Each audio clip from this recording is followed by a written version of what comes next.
Willkommen zum Sidewheel-Tutorial. Heute mit der Unterstützung von Maya, die euch die Tricks vormachen wird. Sidewheel war einer der Tricks, die mit am meisten gewünscht wurden und ich kann verstehen warum. Denn es ist einer der Tricks, bei dem man am Anfang so gar nicht vorankommt und erstmal sehr lange braucht, um reinzukommen. Deshalb möchte ich euch mit meinen Tipps hier weiterhelfen, damit ihr schneller ans Ziel kommt. Los geht's!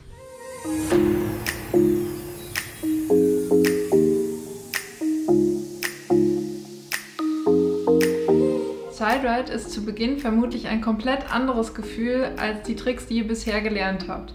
Es kommt vor allen Dingen auf das Hochstützen und Drüberlehnen an. Aber wie fängt man am besten an? Zunächst stellt ihr euch neben euer Einrad. Die eine Hand befindet sich an der Sattelspitze, die andere Hand im hinteren Bereich des Sattels. Ich würde empfehlen, eher im mittleren bis hinteren Bereich die Hand zu platzieren, da man dann besser einhändig Sidewrite fahren kann, wenn die Hand sich eher im mittleren Bereich des Sattels befindet, um sich dann auch mit einer Hand wirklich alleine draufstützen zu können. Es ist aber genauso möglich, die hintere Hand ganz am Ende des Sattels zu platzieren. Das ist dann für manch andere Übergänge besser, also probiert es aus, wie es für euch am besten passt. Nun stellen wir den Fuß, der zum Einrad hin zeigt, auf die Pedale, eher mit der Fußspitze. Und um nun loszufahren, drücken wir uns erst nach oben und lehnen uns über den Sattel und treten dann erst wirklich rein. Es ist sehr wichtig, dass ihr diese Reihenfolge beachtet und zumindest in eurem Kopf zuerst daran denkt, euch hochzudrücken und dann nach vorne reinzutreten. Denn ansonsten rollt euch das Rad nur weg und ihr bekommt den Schwerpunkt nicht über den Sattel drüber. Es ist im Endeffekt dann ganz minimal nur zu sehen, aber es ist wichtig, dass ihr euch das auf jeden Fall vorstellt und merkt, dass ihr euch erst in die Position drückt und erst in die Position reingeht, bevor ihr wirklich nach vorne reintretet. Legt eure Schulter, soweit es geht, über den Sattel. Der Sattel selbst ist relativ gerade, aber euer Oberkörper bzw. eure Schulter ist so stark wie es geht über euren Sattel drüber gelehnt. Auch ein bisschen nach vorne, aber vor allen Dingen zur Seite. Es ist wirklich fast schwierig, sich zu weit drüber zu lehnen. Solange eure Sattelstange gerade bleibt, könnt ihr da fast nicht zur Seite kippen. Also versucht euch immer noch ein bisschen mehr drüber zu lehnen. Und wenn ihr denkt, jetzt kippt ihr schon fast, dann seid ihr wahrscheinlich in der richtigen Position für Sidewrite. Es ist sehr wichtig, dass ihr die ganze Zeit in diesem Stützmechanismus seid und so wenig wie möglich Kraft auf die Pedale ausübt. Umso leichter und flüssiger ihr dort tretet, umso besser funktioniert Sidewrite. Ein weiterer Tipp ist, dass ihr euer Knie des freien Beines möglichst stark nach oben zieht. Man kann Sidewrite später auch anders fahren, man kann den Fuß auch strecken, aber am Anfang hat es mir sehr geholfen, das Knie nach oben zu ziehen, vielleicht auch ein bisschen mehr, als man erstmal denkt. Was man dadurch erreicht, ist, dass man weniger mit der Hüfte hoch und runter wippt. Das ist nämlich sehr wichtig, dass die Hüfte auf einer Linie bleibt und mir hat vor allem der Gedanke mit dem Knie dabei geholfen, das zu erreichen. Mir fiel das Sidewrite-Fahren am Anfang wirklich sehr schwer und man kann auch tatsächlich sehr schwierig dabei halten. Wie bei anderen Tricks an der Hüfte halten hat für mich zumindest nicht wirklich funktioniert, da man sich dann selbst blockiert und nicht die komplette Bewegung ausschöpfen kann. Ich habe es dann tatsächlich hauptsächlich einhändig gelernt an der Hand, sodass mich eben jemand halten konnte.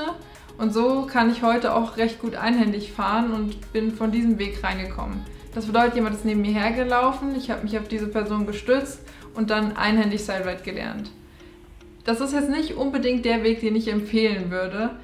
Die meisten lernen das zweihändig und das ist auch gut so. Aber wenn ihr das Gefühl habt, ihr kommt so gar nicht voran mit Sidewrite und macht das schon sehr lange, dann ist es vielleicht eine Option, es mal auszuprobieren, dass ihr euch mal einhändig stützen lasst. Zumindest um das Gefühl zu bekommen, wie es denn ist, sich komplett auf den Sattel zu stützen. Und das hat mir dann eben auch geholfen, wenn ich dann zweihändig alleine Sidewrite gelernt habe, dass ich dann das Gefühl besser einschätzen konnte, wie es denn ist, jetzt mich da wirklich drüber zu lehnen und mich wirklich hochzustützen. Nun versuchen wir, aus dem Sidewrite wieder rauszugehen. Die einfachste Variante dafür ist, ins Wheelhopping zu gelangen. Das bedeutet, ihr stellt den freien Fuß von euch aus gesehen hinter die Gabel auf den Reifen, dreht euch dafür eben etwas zum Sattel ein und drückt euch dann sowohl auf der Pedale als auch mit den Händen nach oben ab. Und natürlich auch mit dem Fuß, der schon auf dem Reifen steht. Stellt dann den zweiten Fuß von der Pedale auf den Reifen, lehnt euch stark nach vorne und springt los im Wheelhopping. Damit habt ihr euren ersten Übergang geschafft. Weiter geht's mit einigen Übergängen, denn wir wollen ja nicht nur vom Boden starten, sondern auch in der Fahrt in Sidewrite reinkommen. Einer der beliebtesten Übergänge dafür ist der Wechsel vom Kreuzfahren ins Sidewrite. Das ist auch der Übergang, den ich zuerst gelernt habe und sehr gerne mag. Dazu habe ich bereits ein Tutorial gemacht, nämlich das Kreuzfahren-Tutorial, wo ihr sowohl Kreuzfahren lernt, als auch diesen Übergang ins Side-Ride. Und das habe ich euch hier oben nochmal verlinkt. Der nächste Übergang ist der Übergang aus dem Normalfahren ins Side-Ride. Tatsächlich finde ich den sogar schwerer als den Übergang aus dem Kreuzfahren, denn im Kreuzfahren hat man seine Füße ja zuvor verknotet. Wenn man den Fuß jetzt aber löst, ist der Fuß schon auf der richtigen Seite der Pedale. Und es ist recht einfach, die neue Position zu finden. Wenn ihr aus dem Normalfahren reingeht, müsst ihr eure Pedalstellung sozusagen erst wechseln. Dies gelingt, indem ihr euch auf der Gabel hochdrückt, als würdet ihr in Stand-Up gehen wollen. Zieht aber dann den hinteren Fuß hinter eurem Sattel vorbei auf die andere Seite der Pedale, setzt den Fuß auf die Pedale ab, nehmt die neue Körperposition ein, indem ihr euch stark wieder über den Sattel lehnt und tretet dann erst in die Pedale rein. Es ist sehr wichtig, dass ihr wieder erst die Bewegung ausführt und die neue Position einnehmt, bevor ihr wirklich reintretet.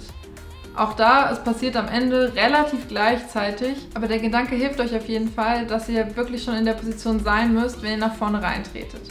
Also wieder stark zur Seite rüberlehnen, die ganze Kraft auf den Sattel drücken und möglichst wenig in die Pedale reintreten.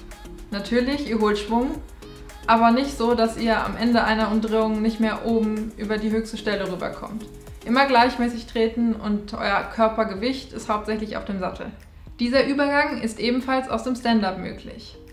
Der Vorteil, wenn ihr es nicht aus dem Stand-Up, sondern vom Sattel sitzend macht, ist, dass ihr, egal wie rum ihr Standing Pushing macht, diesen Übergang ausführen könnt.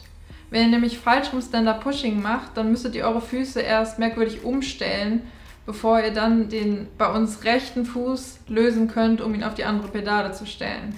Wenn ihr also vorher mit rechts pusht, wäre das problematisch. Wenn ihr aber auf dem Sattel sitzen startet, dann könnt ihr euch für das kurze Hochdrücken auch notfalls mit dem anderen Fuß, als ihr normalerweise Standing Pushing macht, hochdrücken. An sich ist der Übergang vom Stand-Up aber tatsächlich ziemlich das gleiche. Ihr pusht vorher, lehnt euch dann eben zum Sattel runter, anstatt euch hochzudrücken, löst den hinteren Fuß hinter eurem Sattel vorbei, stellt ihn auf die Pedale und lehnt euch wieder stark nach rechts bzw. leicht nach vorne. Eine weitere Variation, wie ihr ins Side-Ride reingehen könnt, ist aus dem Seat in Front ins Side-Ride zu wechseln. Dazu zieht ihr den Sattel, der vor euch ist, zur Seite. Also wenn ihr beim Side-Ride den Sattel rechts von euch habt, dann zieht ihr den Sattel jetzt nach rechts zur Seite. In dem Moment, in dem ihr in die Pedale reintretet. Wenn die Pedale jetzt wieder nach oben kommt, wechselt ihr mit dem anderen Fuß genau auf diese Pedale. Das bedeutet, ihr zieht den einen Fuß weg und stellt den anderen Fuß drauf. Achtet dabei darauf, dass ihr in dem Moment, wo ihr den Fuß auf die Pedale stellt, kein Gewicht auf die Pedale gibt, beziehungsweise möglichst wenig, denn ihr müsst oben über diesen Punkt ja wieder drüber kommen. Das ist wiederum nicht ganz einfach und erfordert echt einiges an Übung, aber auch da wieder versucht möglichst stark auf den Sattel zu drücken, so eure Pedale zu entlasten und euren Oberkörper möglichst stark zur Seite zu lehnen. Nun kommen wir zu den Variationen aus dem Side-Ride hinaus. Zum einen kann man sich direkt auf den Sattel setzen, statt ins Wheelhopping zu gehen. Das heißt, man stellt den freien Fuß diesmal statt auf den Reifen direkt auf die Gabel. Da man beim Side-Ride aber ohnehin etwas eingedreht ist zum Sattel, muss man dem eher entgegenwirken und sich etwas aufdrehen. Das heißt, da ich rechts Side-Ride fahre, muss ich mich jetzt ein wenig nach links vorne lehnen, in dem Moment, in dem ich mich versuche hinzusetzen, sonst kippe ich nach rechts weg. Ich stelle also mein Gewicht mit dem Fuß auf die Gabel, drücke mich dort hoch und ziehe den anderen Fuß von der Pedale hinten am Sattel vorbei und setze ihn auf die andere Pedale. Um den Fluss nicht zu unterbrechen, versucht direkt reinzutreten und euch leicht nach vorne zu lehnen, um direkt loszufahren. Fast die gleiche Variation gibt es auch wieder in Stand-Up. Der einzige Unterschied ist, dass ihr euch eben hochdrückt auf der Gabel, statt euch hinzusetzen und den Fuß, den ihr von der Pedale löst und hinten an eurem Sattel vorbeizieht, dass ihr diesen eben nicht auf die Pedale auf der anderen Seite stellt, sondern auf die Gabel. So seid ihr dann in der Pushing-Position, drückt euch hoch und fangt direkt an im Stand-Up zu pushen. Meine Lieblingsvariation aus dem Side-Ride ist aber, ins Seat in Front zu springen. Das heißt, ihr tretet so lange im Side-Ride hinein, bis eure Pedale gerade wieder unten ist und nach oben möchte. Dann gebt ihr Druck auf die Pedale und dadurch stoppt ihr diese, drückt euch von der Pedale ab und springt ins Seat in Front. Um am Sattel vorbeizukommen, müsst ihr den Sattel logischerweise etwas nach vorne ziehen und ihr springt dann nach vorne rechts ab, wenn euer Sattel eben rechts an eurer Seite im Side-Ride ist. Wenn es euch am Anfang schwer fällt, direkt zu landen, dann versucht erstmal abzuspringen und mit einem Fuß auf der Pedale zu landen. Das kann auf jeden Fall helfen, schon mal die Position zu finden und den Absprungpunkt zu merken. Und dann ist es auch einfacher, wirklich zu landen. Am Anfang landet ihr besser erstmal auf den Kurbeln und springt direkt los. Das ist sicherer und ihr könnt euch besser ausbalancieren. Denkt euch einfach ganz stark Füße zusammen und landen. Wenn es dann schon gut klappt, dann könnt ihr auch versuchen, direkt auf der Pedale zu landen und so direkt loszufahren und flüssig reinzutreten. Das war unser Side-Ride-Tutorial für heute.